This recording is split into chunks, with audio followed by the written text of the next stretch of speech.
বড় পাওয়াই কি মূল্য না দিলে পাওয়া যায়? সত্যি করে বলুন তো, যখন জানলার ধারে দাঁড়িয়ে দেখেন চারিদিক অন্ধকার করে রিমঝিম শব্দে বৃষ্টি পড়ছে, মনটা তখন আপনার হারিয়ে যায় নাকি সেই কোন সুদূর পানে?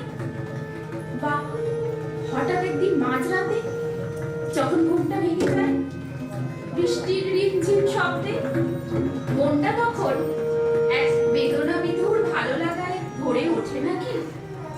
এটাই বর্ষা ঋতুর আবেদন। আর সেই আবেদনে সাড়া দিয়ে আজ সন্ধ্যায় আমাদের নিবেদন আজি বাদল অধীনে। আসুন না সবাই মিলে কল্পনা করে নিই, আমরা দাঁড়িয়ে আছি এক বিশাল খোলা প্রান্তরে, মাথার ওপর আদিগন্ত বিস্তৃত খোলা আকাশ, চারিদিক অন্ধকার করে বৃষ্টি নামল।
সেদিনকার কাজে, সেদিনকার আলাপে রোজই মনে হয় সেদিনকার সব কথা বুঝি একেবারে শেষ করে দেওয়া হলো।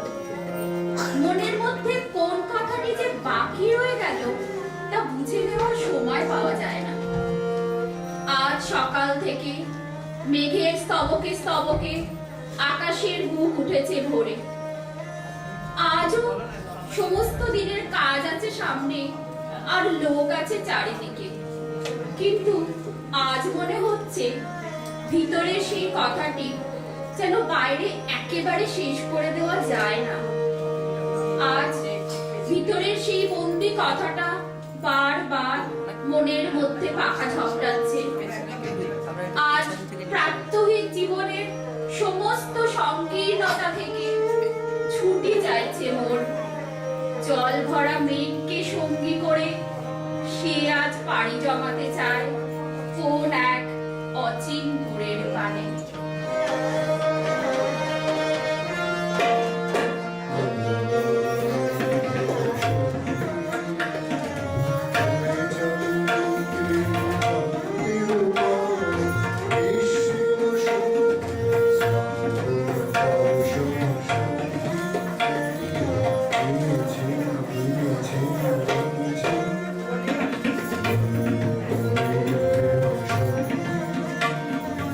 Amen.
সেই অচিনপুরে যাওয়ার সঙ্গী আজ আমার বলাকার দল।